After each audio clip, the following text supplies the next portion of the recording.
Railway job చేస్తారు. ఈయన railway వర్క్షాప్లో చేస్తారు, ఓఎస్గా చేస్తారు. ఫస్ట్ నుంచి ఫుల్ డ్రింక్ అలవాటు వల్ల మొత్తం హెల్త్ అంతా పాడైపోయింది. లివర్ ప్రాబ్లం, కిడ్నీ ప్రాబ్లం, మరి లంగ్స్ ప్రాబ్లము, హర్నియా ప్రాబ్లము, పేగులన్నీ పాడైపోయి కుళ్ళిపోయి ఆ పేగుల్లో నుంచి బ్లడ్ రావటము, బ్లడ్ వామిటింగ్స్. ఒక ప్రాబ్లం కాదు, చాలా ప్రాబ్లమ్స్ వచ్చాయి.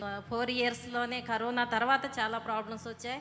తర్వాత మేము ఎక్కడికి వెళ్ళలేకపోయాం. బాగా శోధనలు అలాగే నలిగిపోయి హాస్పిటల్లో తిరగటం ఇదే పని. ఇంకా మాకు రెండో పని లేదు.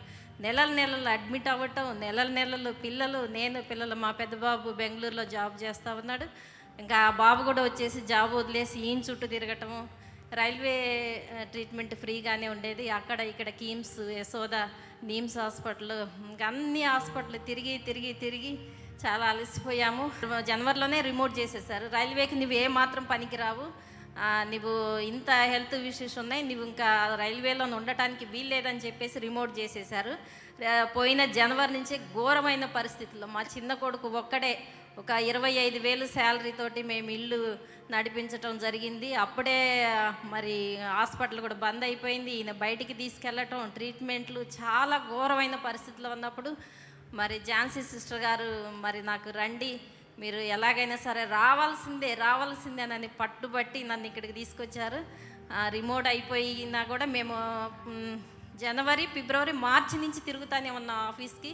ఏ విధంగా ఏ పనులు కూడా అవ్వలేదు. అక్కడికి ఇక్కడికి మరి డిప్టీ సార్ అని, సిడబ్ల్యూ మేడం అని, వేరే సారు ఏడబ్ల్యూ మేడం అని, అక్కడ ఇక్కడ తిరిగి నేనైతే 6 నెలలు 5 నెలలు ఆఫీస్ చుట్టూ తిరుగుతూనే ఉన్నాను. ఏ మాత్రం కూడా పని అవ్వలేదు. సిడబ్ల్యూ మేడం దగ్గరికి నన్ను పంపించట్లేదు. ఆయన పనికి రాడమ్మా. 600 లీవ్స్, 600-700 లీవ్స్ ఉన్నాయి. 3.5 సంవత్సరాలు ఆయన ఆబ్సెంట్లు ఉన్నాయి.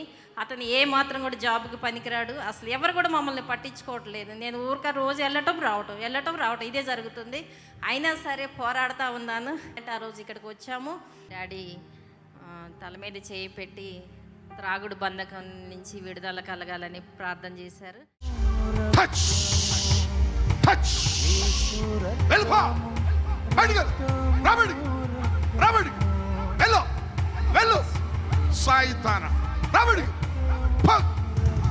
మద్యానికి బానిస చేసిన దయ్యం, దురాత్మ, రోగపు దురాత్మ కాలిపో యేసు నామములో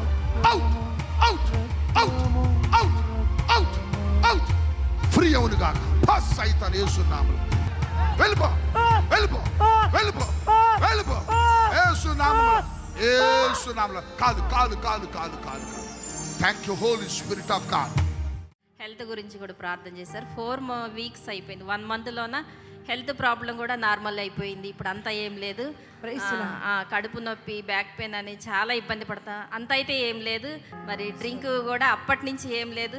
డాడీకి ఏం చెప్పాము, ఇట్లా జాబ్ గురించి దగ్గర 5-6 నెలల నుంచి తిరుగుతూనే ఉన్నాం డాడీ, ఏమాత్రం మాకు ఏమి కూడా అర్థం కావట్లేదు, ప్రార్థన చేయిందంటే డాడీ ఆ రోజు మా తల మీద చేయి పెట్టి ప్రార్థన చేసి, జాబే కదా వచ్చేసింది పో అని 3-4 సార్లు అన్నాడు. అంటే ఆ రోజు సిడబ్ల్యూ మేడం దగ్గరికి నేను వెళ్ళాలి, ఎట్టి పరిస్థితుల్లో వెళ్ళాలి, పట్టుబట్టి కూర్చున్నారు. కింద వాళ్ళు ఎవరు నన్ను కలవనిస్తలేదు. ఎలాగైనా సరే ఆ రోజు కూడా మేడం లేదని చెప్పేసి పంపించేశారు.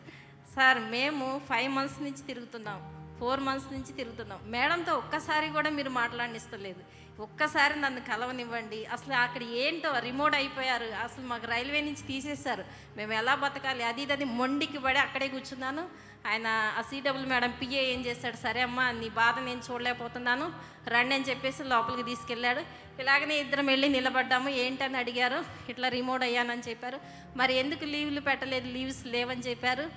అంటే నేను ఘోరంగా అక్కడ నిలబడి పెద్దగా ఏడ్చేశాను. మేడం ఇది నా పరిస్థితి, ఆయన రైల్వే నుంచి తీసేస్తే మేము ఎలా బతకాలి, ఏం చేయాలి మేడం అని చెప్పేసి పెద్దగా ఏడ్చేసాడు. అప్పుడు ఆమె ఏమీ అనలేదు, ఒక్క మాట కూడా అనలేదు. నా వైపు చూసి సరేనమ్మా చేస్తాను వెళ్ళిన 5 నిమిషాల్లోనే సైన్ పెట్టేసింది. నేను బయటకు వచ్చానో లేదో ఆమె సంతకం అయిపోయింది. ఆ పిఏ బయటకు వచ్చి నేనే చేశానమ్మా, నేనే మాట్లాడాను, సైన్ పెట్టేశారు, మీరు రేపు వచ్చి మీరు ఆర్డర్ కాఫీ తీసేసుకోండి అని చెప్పారు. 1 వారమే మేము వచ్చాము, 1 వారంలోనే అద్భుతం జరిగింది. మరి డాడీ గారు మీకు జాబ్ వస్తుందని చెప్పారు అంతే, జాబు వస్తుంది అని చెప్పారు. కానీ మేము 6 నెలల నుంచి తిరిగాము, మాకు ఏ విధమైన సమాధానం కానీ వస్తుందన్న ఆశ కూడా లేదు.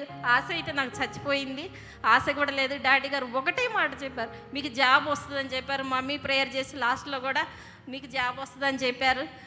మా డాడీ గారి మాట అయితే నెరవేరింది. ఇక్కడికి రావటం వల్ల మాకు చాలా అద్భుతం జరిగింది. ఇప్పుడు 2 వారాల నుంచి జాబ్కి వెళ్తున్నారు. మరి అది ఒకటో గొప్ప అద్భుతం ఏంటంటే మళ్ళీ అదే జాబ్ ఇవ్వటం, మళ్ళీ ఓఎస్ జాబ్ ఇవ్వటం, మళ్ళీ అది ఇంకా గొప్ప కార్యము. ఇప్పుడు 2 వారాల నుంచి మళ్ళీ జాబ్కి వెళ్తున్నారు. డాడీ మాట నెరవేర్చబడింది. మేము ఇక్కడికి వచ్చిన తర్వాత చాలా అద్భుతం జరిగింది. మేము చాలా హ్యాపీగా ఉన్నాం. పిల్లలు నేనైతే చాలా హ్యాపీగా ఉన్నాను. ఎన్ని వేలు ఇచ్చినా, ఎన్ని లక్షలు ఇచ్చినా ఈ అద్భుతాన్ని నేను వెలకట్టలేను. దేవునికి మహిమ కలుగును గాక. నా జీవితంలో జరిగిన అద్భుత కార్యాలు మీ అందరికీ జరుగును గాక. సిస్టర్ గారు, ఎంత గొప్ప కార్యం. నువ్వు అస్సలు జాబు పనికిరావు, నీ హెల్త్ ఇష్యూస్ ఉన్నాయి, అసలు నువ్వు జాబు పనికిరావని జాబ్లోంచి తీసేశారు. మరి జాబ్ మీద ఆధారపడి బ్రతుకుతున్న కుటుంబం, మరి కుటుంబం అంతా ఒక్కసారి ఎంత బాధ, ఎంత వేదన. మరి కోవిడ్ టైంలో తను రిమూవ్ చేస్తే అప్పటి నుంచి కూడా మరి ఎంతగానో వారు ప్రయత్నం చేస్తున్నారు జాబ్ కోసం. ఎందుకంటే జాబ్ మీదే ఆధారపడి బ్రతుకుతున్న కుటుంబాలు మరి జాబ్ తీసేస్తే ఉన్నట్టుండి మరి పిల్లలు కానీ కుటుంబం కానీ ఎంతో బాధపడతారు. మరి ఎంతో భయంకరమైన పరిస్థితి. అటువంటి సమయంలో జాబ్ పోయి మరి వెళ్ళి ఆఫీస్ చుట్టూ తిరిగి మరి మరలా తీసుకోండి అని చెప్పి ఎంత బ్రతిమలాడినా 5 నెలలుగా వారు తిరుగుతున్నారంట ఆఫీస్ చుట్టూ. కనీసం వారి ముఖం కూడా చూడకుండా, పట్టించుకోకుండా ఎంతో బాధపడుతూ మరి వారు ఎంతగానో వెనక్కి తిరిగి వచ్చేస్తున్నారంట ఆఫీస్ నుండి. అటువంటి సమయంలో మన గ్లోరియస్ సండే సర్వీస్లోనికి తన భార్యను తీసుకుని బ్రదర్ రావడం జరిగింది. వచ్చినప్పుడు వారి సమస్య దైవజనులకి చెప్పి ఉన్నారు. దైవజనులు చూడండి ఒకే మాట చెప్పి ఉన్నారు, ఏమనంటే మీ జాబ్ తిరిగి వస్తుంది, ఖచ్చితంగా వస్తుంది అని చెప్పి మరి దైవజనుడు పలికారు. దైవజనుడి మాట దేవుడు రూఢీపరుస్తారు కదా.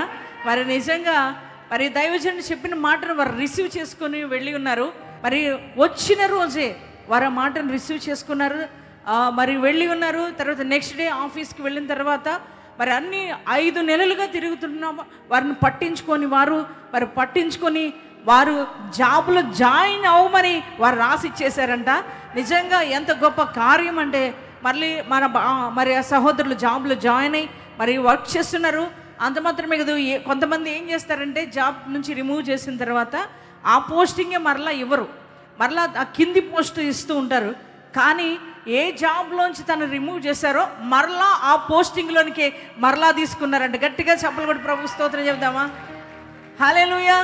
ఈరోజు ఆ బిడ్డ మరి మాటల్లో మరి నేను చూస్తున్నది ఏంటంటే వారి సంతోషాన్ని చూస్తున్నాను. ఎన్ని నెలలుగా మరి వారు ఎంత ఏడుస్తూ బాధపడుతూ కన్నీరు గార్చారో అంతకంటే రెట్టింపు మరి ఆనందాన్ని దేవుడు వారి జీవితంలో అనుగ్రహించారు. మన దేవుడు కోల్పోయిన వాటిని కూడా తిరిగి ఇచ్చే గొప్ప దేవుడు. గట్టిగా చప్పలు ప్రభు స్తోత్రం చెప్పండి. హల్లెలూయా. కోల్పోయిన జాబ్ రాదు, అది అసాధ్యం. కానీ మన దేవునికి సమస్తము సాధ్యమే. మరి ఆయన ఖచ్చితంగా దేవుడు ఆ కుటుంబాన్ని దీవించినందుకు గట్టిగా చప్పలు కొట్టి ప్రభు స్తోత్రం చెప్తావా?